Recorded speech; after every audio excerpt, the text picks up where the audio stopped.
여러분 안녕하세요. 오늘도 복되고 복된 금요일 되시기를 간절히 기도하고 바랍니다. 우리 함께 찬양하면서 하나님의 은혜의 보좌 앞으로 나아가도록 하겠습니다.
오늘 우리에게 주시는 하나님의 말씀을 같이 읽겠습니다. 오늘 말씀은 열왕기상 21장 1절부터 16절까지의 말씀입니다. 우리 함께 영상을 보면서요, 한 절씩 같이 읽도록 하겠습니다. 그 후에 이 일이 있으니라. 이스라엘 사람 나봇에게 이스라엘에 포도원이 있어 사마리아의 왕 아합의 왕궁에서 가깝더니 아합이 나봇에게 말하여 이르되 내 포도원이 내 왕궁 곁에 가까이 있으니 내게 주어 채소밭을 삼게 하라. 내가 그 대신에 그보다 더 아름다운 포도원을 내게 줄 것이요 만일 내가 좋게 여기면 그 값을 돈으로 내게 주리라. 나봇이 아합에게 말하되 내 조상의 유산을 왕에게 주기를 여호와께서 금하실지로다. 하니 이스라엘 사람 나봇이 아합에게 대답하여 이르기를 내 조상의 유산을 왕께 줄 수 없다. 하므로 아합이 근심하고 답답하여 왕궁으로 돌아와 침상에 누워 얼굴을 돌리고 식사를 아니하니 그의 아내 이세벨이 그에게 나와 이르되 왕의 마음에 무엇을 근심하여 식사를 아니하나이까? 내가 이스라엘 사람 나봇에게 말하여 이르기를 내 포도원을 내게 주되 돈으로 바꾸거나 만일 내가 좋아하면 내가 그 대신에 포도원을 내게 주리라 한즉 그가 대답하기를 내가 내 포도원을 내게 주지 아니하겠노라 하기 때문이로다. 왕이 지금 이스라엘 나라를 다스리시나이까? 일어나 식사를 하시고 마음을 즐겁게 하소서. 내가 이스라엘 사람 나봇의 포도원을 왕께 드리리이다.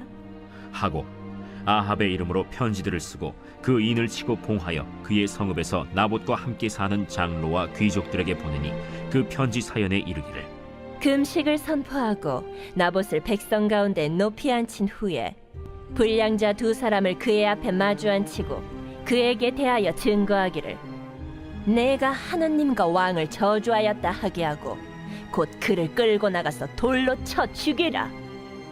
그의 성읍 사람 곧 그의 성읍에 사는 장로와 귀족들이 이세벨의 지시 곧 그가 자기들에게 보낸 편지에 쓴 대로 하여 금식을 선포하고 나봇을 백성 가운데 높이 앉히매 때에 불량자 두 사람이 들어와 그의 앞에 앉고 백성 앞에서 나봇에게 대하여 증언을 하여 이르기를 나봇이 하나님과 왕을 저주하였다.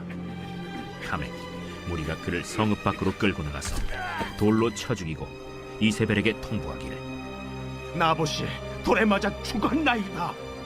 이세벨이 나봇이 돌에 맞아 죽었다 함을 듣고 이세벨이 아합에게 이르되 일어나 그 이스라엘 사람 나봇이 돈으로 바꿔주기를 싫어하던 나봇의 포도원을 차지하소서. 나봇이 살아있지 아니하고 죽었나이다. 아합은 나봇이 죽었다 함을 듣고 곧 일어나 이스라엘 사람 나봇의 포도원을 차지하러 그리로 내려갔더라. 자, 이제 우리 하나님의 말씀을 같이 보겠는데요.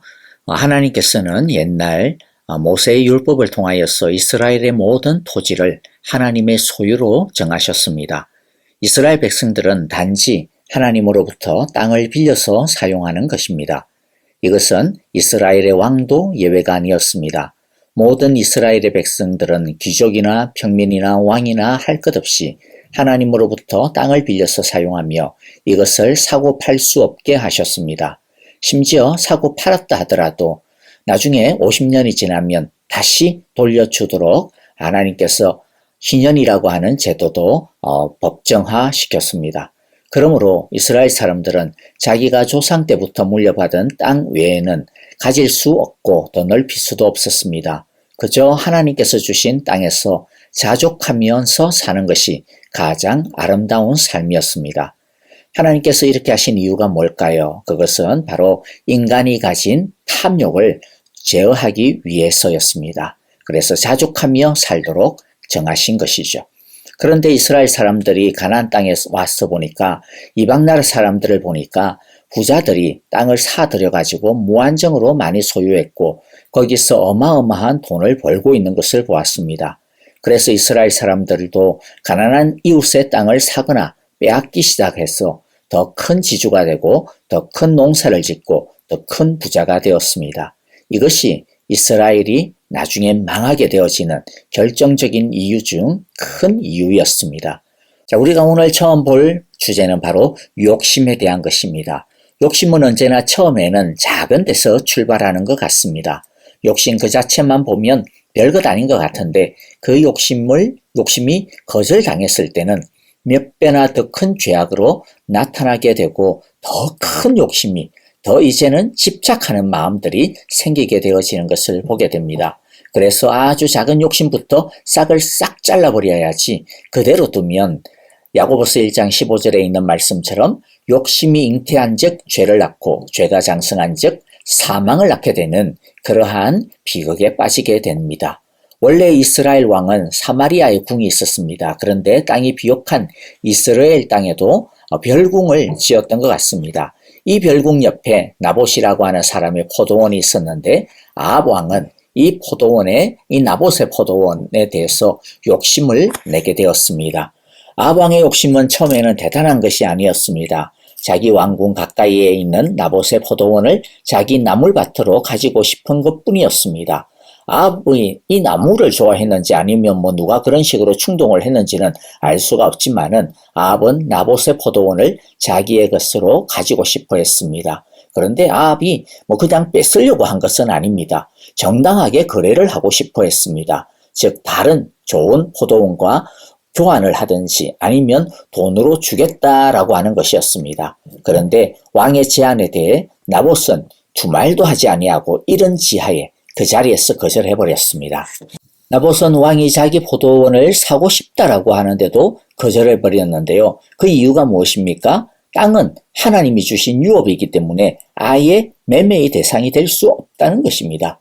그렇기 때문에 왕이라 하더라도 조상 때부터 내려온 유업은 사거나 교환할 수가 없다라는 뜻입니다. 여기서 하나님께서 이스라엘 백성들에게 땅을 팔 수 없는 유업으로 주신 이유가 무엇입니까? 모든 이스라엘 백성들은 다 자기 나름대로 행복하게 살 권리가 있다는 것이죠. 이 행복하게 살 권리를 돈이 많다고 해서 혹은 왕이라고 해서 권세가 있다고 해서 함부로 박탈하거나 빼앗을 수 없도록 하신 것입니다. 즉 하나님의 백성들은 모두 다른 사람들의 행복을 또한 존중해야 되는 책임을 두신 것입니다. 즉 자신이 가지고 싶다고 해서 남의 행복을 빼앗거나 남의 아내를 차지하면 왕이라 하더라도 이스라엘의 자격을 박탈당하게 되는 것입니다. 여기서 우리는 하나님의 백성의 행복이 하나님께서 나에게 주신 작은 축복을 감사하면서 잘 지키는 것이구나 라고 하는 것을 우리들이 분명히 알아야 합니다. 우리는 함부로 다른 사람의 재산이나 다른 사람의 행복을 차지하려고 해서는 안 됩니다. 이것은 단순하게 남의 것을 빼앗지 말아야 된다 그런 말만 하는 것이 아닙니다.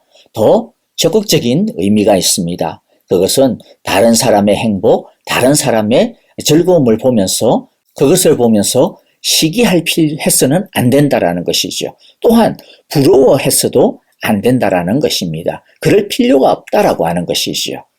우리는 하나님께서 주신 작은 행복으로 만족하는 법을 배워야 합니다. 이것이 바로 하나님의 백성의 삶의 지혜입니다. 그리고 또한 하나님께서 우리에게 주신 행복의 비결이기도 합니다. 사도 바울은 그렇기 때문에 빌립보서 4장 11절에서 내가 궁핍함으로 말하는 것이 아니라 어떠한 형편에서든지 나는 자족하기를 배웠다라고 말하고 있습니다. 자족함, 이것이 바로 그리스도인의 기쁨의 비결이요 행복의 비결이라고 하는 것을 우리가 꼭 배우기를 원합니다. 아합도 사람이기 때문에 남의 소유에 대한 욕심을 가질 수도 있겠죠. 그러나 자기의 제안에 대해서 상대방이 하나님의 말씀으로 거절했을 때 이것이 하나님의 뜻인 줄 알고 받아들였다면 더 큰 죄를 짓지 않을 수 있었을 것입니다. 아무리 왕이요 제사장이라 하더라도 하나님의 종이죠. 종이라고 하는 것은 잘못 행했을 때 얼마든지 욕을 먹을 수 있어야 합니다. 그러나 정신없는 종은 자신의 잘못을 지적당할 때 앙심을 품고 복수하려고 덤벼들겠죠. 좋다. 너는 어디 잘못이 없냐? 이런 식으로 상대방의 결점을 캐내려고 할 때 이제 어떤 일이 벌어집니까? 욕심이 잉태하여 죄를 낳게 되는 것이죠. 그래서 우리가 계속 본문을 보면요. 이 욕심을 제어하지 못한 이 아합이 이제 이 욕심에 늪에 빠져서 허우적거리게 되어지는 것을 우리가 보게 됩니다. 그것을 우리가 바로 집착이라고 부르는 것이죠. 사람이라고 하는 것은 결국 가져보면 별것도 아닌데 가지지 못하게 하면 너무나도 그것을 갖고 싶어하는 욕망이 일어나게 되는 것 같아요. 이것이 바로 결국 집착이라고 부르는 그 욕망으로 나락으로 빠지게 되는 지름길에 들어서게 되는 겁니다. 아합은 나봇에게 거절을 당했을 때 더욱 집착하게 되었고 침상에 누워서 애처럼 식사까지 거부하는 그러한 정말로 꼴사나운 모습을 보이게 됩니다. 여기서 우리가 알 수 있는 것은 사람이 머리로 생각만 한다고 해서 몸이 따라주지 않는다라는 것이죠. 머리로 생각할 때는 나봇이 한 말이 틀림없이 옳다라고 하는 것. 아합도 알았습니다. 그런데 단지 뭐가 문제입니까? 알기는 아는데 그게 맞기는 맞는데 마음이 따라주지 않는 겁니다. 자기 감정이 따라주지 않는다라는 것이죠. 아합의 마음은 어떻게 해서든지 나봇의 포도원을 자기 것으로 만들어서 나물밭으로 만들어야 직성이 풀릴 것 같았고 이 포도원을 가지기 전에는 먹고 싶지도 않고 다른 어떤 일도 할 의욕이 생기지 않았던 것입니다. 참 우리 사람의 마음이라고 하는 것이 참 요물인 것 같아요. 이 감정이라고 하는 것이 참 요물입니다. 그래서 우리도 아합과 같은 그러한 말을 할 때가 많죠. 하나님의 뜻이 무엇인지는 알겠는데, 하나님의 말씀이 무엇인지는 알겠는데, 하나님 앞에서 이렇게 해야 되는지는 알겠는데, 그런데 하기 싫어요. 내 마음이 그렇지가 않아요. 나는 다른 게 더 좋아요. 라고 하는, 이렇게 말하는 경우들을 우리가 참 많이 보게 되어집니다. 여러분, 그럴 때 어떻게 해야 됩니까? 마음이 안 따라주니까, 감정이 안 따라주니까 그냥 마음 가는 대로 하고 싶은 대로 그렇게 하는 것이 정상일까요? 그렇지가 않습니다. 자, 여러분들 여기서 아합이 살 수 있는 방법이 무엇입니까? 예수님이 말씀하신 대로 범죄한 손을 잘라버리고 범죄하게 하는 눈을 빼버리는 정도로 그렇게 적극적으로 자기 자신의 욕망을 제어했어야 됩니다. 다시 말해 욕심이라고 하는 것은 중독성을 가지고 있기 때문에 이것을 파내지 않으면 절대로 이길 수 없는 것이죠. 아까도 말씀드렸듯이 우리 마음에 우리 감정에 하나님의 말씀은 그것이 아닌 줄 알지만은 이래야 되는 줄 알지만 내 마음이 안 따라가니까 내 욕심이 다른 것에 있으니까 이러한 것들이 생겼을 때 우리는 이것을 이기려면 죽을 각오를 해야 한다는 것이죠. 예를 들어 가지고 알코올에 중독된 사람이 술을 끊으려고 하면 금단 증세로 죽을 것 같다고 이야기해요. 이때는 더 죽을 각오를 하고 결심하고 술을 끊어야 알코올 중독에서 겨우 빠져나올 수가 있습니다. 알기는 아는데 못할 것 같아. 그러면 평생 그냥 거기에서 허우적거리면서 살다가 결국에는 그 욕망에 그 욕심에 이끌려서 그냥 죽고 마는 것이죠. 이것은 알코올 중독이나 다른 욕심만이 아닙니다. 모든 욕심들이 다 해당됩니다. 그 욕심에서 벗어나려면 죽을 각오를 해야 하는 것이죠. 우리가 죄에서 벗어나려면 죽을 각오를 해야 한다는 것입니다. 아합이 더 큰 죄에 빠지지 않는 방법은 이스라엘 궁의 그 개발 계획을 포기하는 것이죠. 다른 사람들이 왕이 이렇게 평면에게서 그 포도원도 못 사냐라고 손가락질 하면 그냥 그래 나는 약한 왕이야 난 어쩔 수 없어 그렇게 그냥 손가락질 다 하는 게 오히려 힘 있는 왕이 되어가지고 죄 짓는 것보다 훨씬 더 나은 것이죠. 그런데 아합 왕은 자기 욕심을 포기하지 않았습니다. 그랬더니 무시무시한 사탄의 사자가 접근해 왔습니다. 그 사탄의 사자가 누굽니까? 자기 부인 이세벨이었습니다. 이세벨은 왕에게 무슨 걱정이 있기에 왕이 식사도 하지 않느냐고 물어보았습니다. 그랬더니 왕은 나봇의 이야기를 이세벨에게 또 고지고대로 그냥 막 합니다. 그랬더니 이세벨은 무슨 그런 걸 가지고 걱정하느냐 하면서 자기에게 맡기라고 합니다. 그리고 이세벨이 한 짓이 무엇입니까? 거짓 증인을 내세워가지고 나봇이 하나님과 왕을 저주했다고 하여 그를 돌로 쳐 죽이라고 하는 밀서를 이스라엘 지방의 장로와 귀인들에게 보냅니다. 사람에게는 참으로 이상한 습성이 있습니다. 그것은 윗사람이 원하면 그것이 법이 되고 정의가 되어버리는 것이죠. 이것은 주로 독재국가에서 이루어지기도 하지만은 그런데 사실 독재국가뿐만 아니라 우리 평범한 사회 속에서도 많이 일어나는 그러한 것 같아요.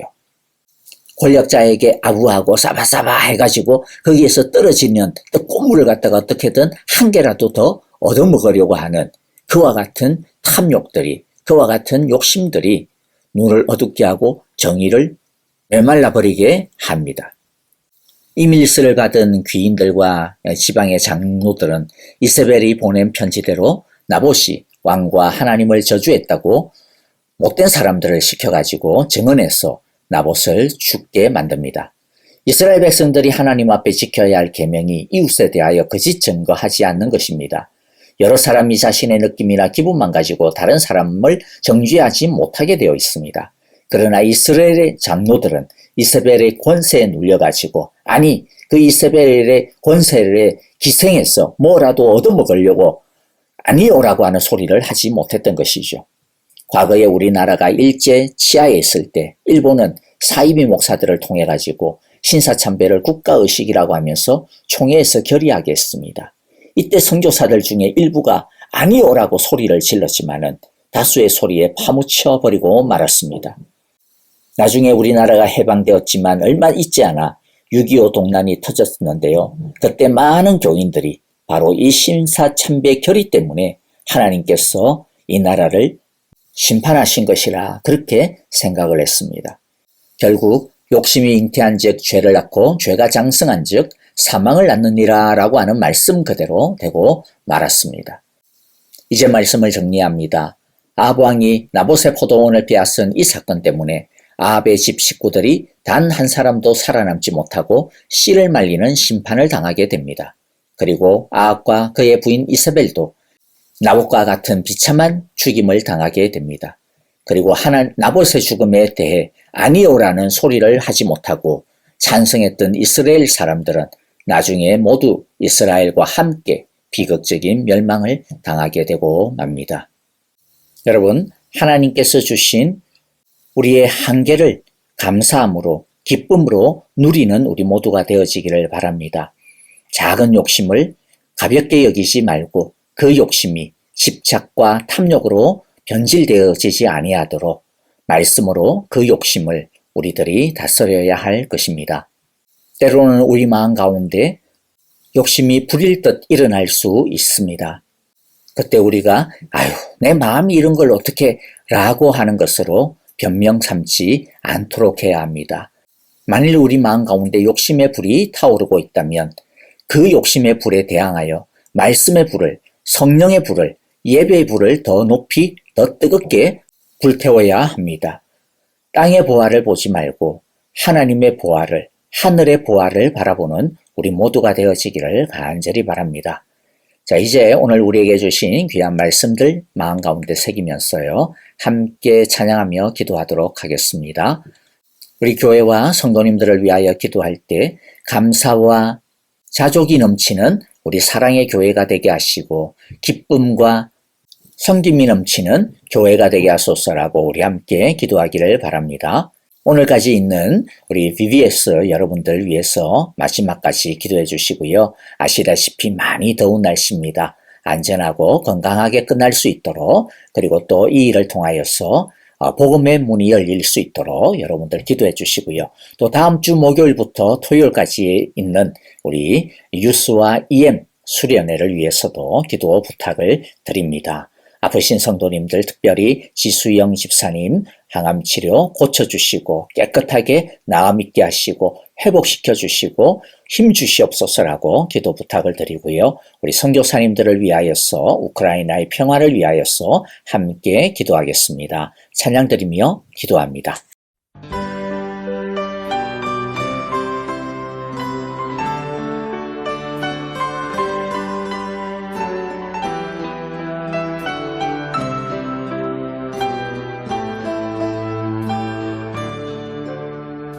나의 사랑,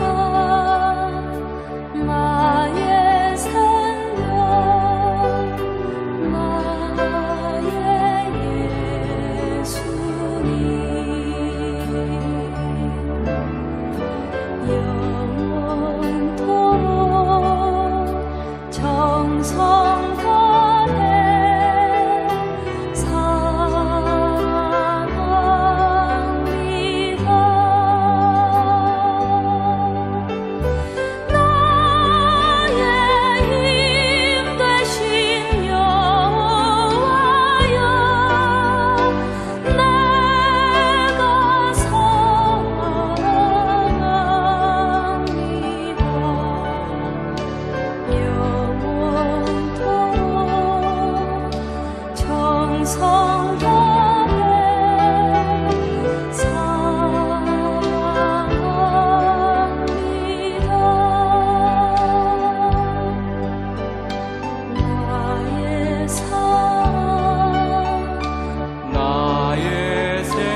주옵소서.